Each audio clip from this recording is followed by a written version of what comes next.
Hey, my guest today from Made by Science is Mr. Justin Braune. Justin, thank you so much for joining me today. How's it going? It's fantastic to be here. Thank you for having me. Absolutely. So before we get started in learning about Made by Science, I want to know a little bit about your background, because you have a very interesting kind of history. Interesting. Yes. So tell me a little bit about you and what led you to today. It's actually, it kind of makes sense, but the pathway is not straight by any means. Mm-hmm. Attended the United States Naval Academy for my undergraduate, electrical engineer. Kind of natural progression for the uber nerds is to go into nuclear engineering, sure. And so they made me an offer I couldn't refuse. It was at the time it was $20,000 signing bonus. Oh, wow. Just at the same time when Yamaha came out with the new fuel injected R1. So I sold my soul to the nuclear community, bought myself a new R1, and rode into nuclear engineering. Interesting. I operated the nuclear reactors on the USS Ronald Reagan for about 5 years in San Diego. Wow.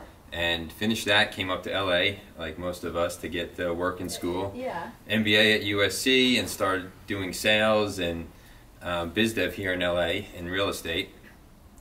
Ended up meeting some investors in the precious metals industry that made a sizable investment into a vaporizer company that was a startup at the time called Grenco Science. I'm sure we all have heard of the Snoop Dogg G-Pen now.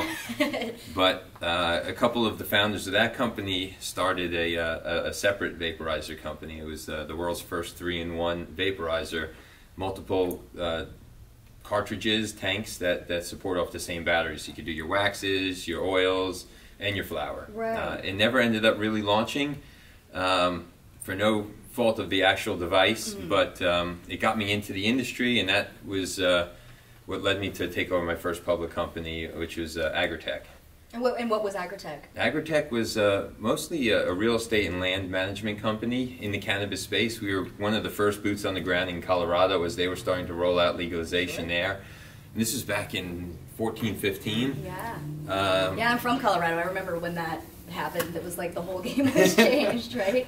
So I've only been on the coast my entire life, and here I am flying out to Colorado in Pueblo, riding around the fields, envisioning, you know, acres and acres of cannabis and hemp being grown there. So then your educational background, being involved in cannabis companies, like how then did you transition into Made by Science? So I was CEO of Agrotech, OTC. Then I was brought over to Vape Holdings to design and launch a vaporizer there, stock ticker VAPE.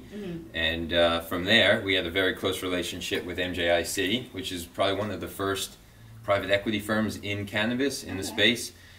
Great experience there. They had their own series of trade shows, and at the time there was no MJ Biz, so there was very little competition, and it gave me years of experience under my belt. And from there, really kind of grew and developed into the industry, and a lot of good relationships, strong ties, and beyond that, friendships. And eventually I started doing deals, overseeing deals at a hedge fund, one of these newly formed hedge funds. And Made by Science was one of the companies I was doing due diligence on. Interesting. We'll catch you guys next time on 411-420.